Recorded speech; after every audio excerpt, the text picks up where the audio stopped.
This story is nasty, and everyone is spellbound, and that's power. They're all hooked, and I'm in focus. I'm mixing up this thing like I'm the smoothest bartender in the newest club for people who have all decided at this moment I'm one of them. And if there's guilt down my spine, it's nothing like the heat on my skin as I raise my voice to land it. Lies take nerve, which I'm working on, but nobody needs to know that. Don't quote me, but it took Gavin a week to cut the bubblegum out of his pubes. I paused. Watermelon flavored. A moment. My breath held and a drum of blood in my ears. Oh, come on. Please believe it. It's way more fun to believe in it. And then, release. The table flooded over in laughter. Thea, gross. That is so wrong. The McBride twins were both buzzed on my words. Half-masked eyes while their minds writhed, thinking about who they should text or tell. And so what if my story wasn't 100% or even 10% true? There are icky things people don't want to hear, like maybe if you peel some dead skin off the side of your toe and eat it. Nobody wants to know that. Then there's a nasty that people love, and I'm good for that. I can bring that, even if it half scares me. There's a reward for the risk. Now all Emma, or was that her twin, Allie, had to do was shift her chair so I could put down my tray. The figure eight was made from two pushed-together round tables in the cafeteria, where the McBrides sat at opposite ends like cloned queens of disdain. And if it was too crowded, which it always was, you squeezed for exceptions, right?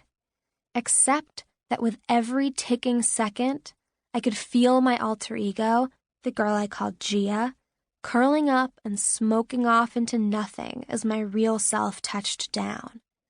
Gia was my top shop mannequin muse, which sounds ridiculous, I know, a plastic muse. But there was something about her.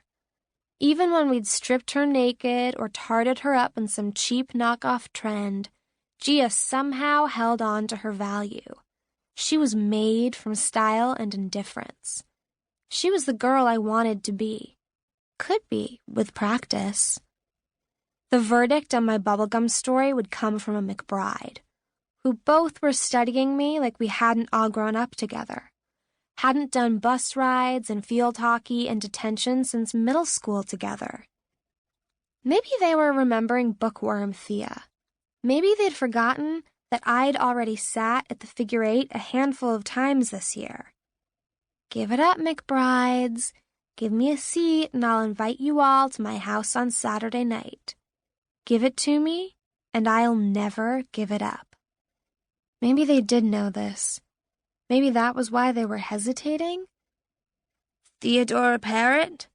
I whipped around and almost bumped against Mr. Quigley, school secretary / walking fossil, standing way too close. Had he overheard me? No way. Q was 186 years old and deaf as a worm, but my defenses zipped to attention. Whatever I'd done, I didn't need the blue slip. The front office wants you, wheezed Q. Outside line, it's your sister. At the mention of my sister, everyone got sober, and now my chance to sit was officially shot. All eyes were on me. Everyone was looking for my worry. I shoved my lunch tray at Q's sternum, a little hard for the joke. Then, can you deal with this? Thanks. Oh. As he jumped back, his knobbed fingers reflexively took the sides of the tray. I spun off, loose and free, style and indifference, thankful for the easy laughter in my wake, and hopeful that nobody would talk too much about Alex behind my back.